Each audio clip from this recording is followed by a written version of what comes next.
Imagine walking into a bank to deposit your hard-earned money, only to be told you look suspicious. That's exactly what happened to young Maya. But what the arrogant bank manager didn't know was that her father owned the entire bank. And the twist that followed left the whole staff in shock. Maya, a 21-year-old college student, walked into her local bank branch on a bright Monday morning. She had just finished a part-time job tutoring and had been saving for months. She carried with her a modest envelope of cash, money she worked tirelessly for. As she approached the counter, her heart swelled with pride. This was her money, and she was ready to deposit it. But the moment she handed over the envelope, the bank manager, Mr. Callahan, a stern-faced man in his late 50s, frowned.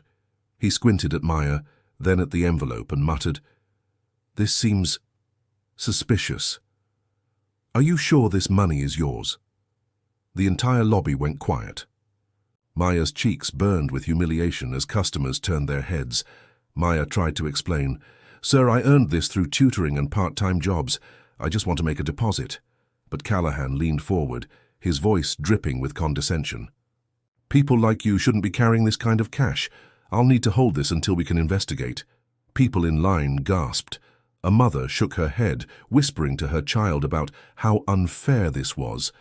Maya clenched her fists, fighting back tears.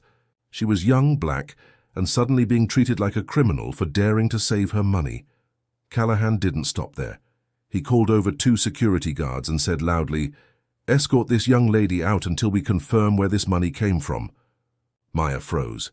She wanted to scream, but instead she calmly pulled out her phone and sent one text message.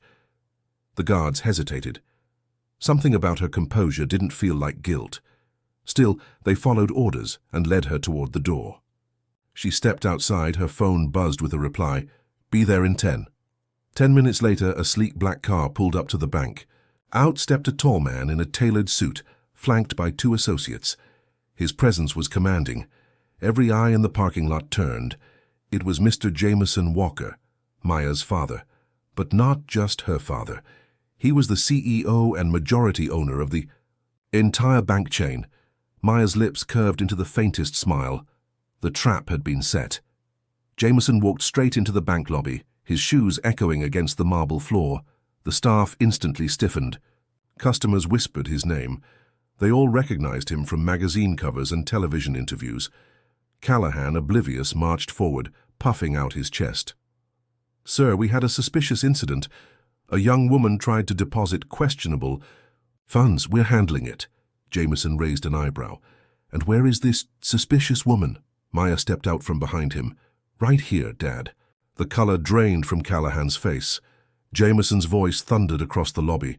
"You humiliated my daughter in front of customers. You questioned her integrity.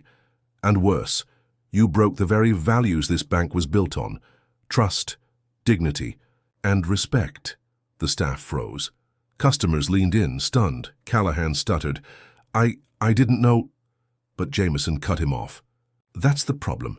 You didn't care to know. You saw a young black woman with cash and you assumed the worst. That ends today." Jameson turned to the stunned security guards. "Remove Mr. Callahan from this building, effective immediately." "He's terminated." Gasps filled the room. Callahan tried to protest, but the guards gently but firmly escorted him out.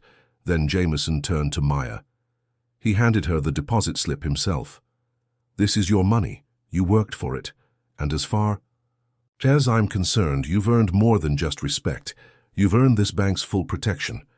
He signed the slip, and the teller stamped it with trembling hands.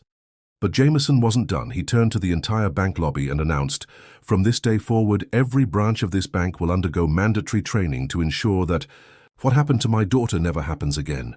No more arrogance, no more bias, not in my bank." Customers erupted in applause. Maya stood tall, her humiliation transformed into triumph, and as she walked out with her father, she glanced back at the stunned staff and whispered, "Next time, think twice before you judge someone. Respect costs nothing, but arrogance can cost everything."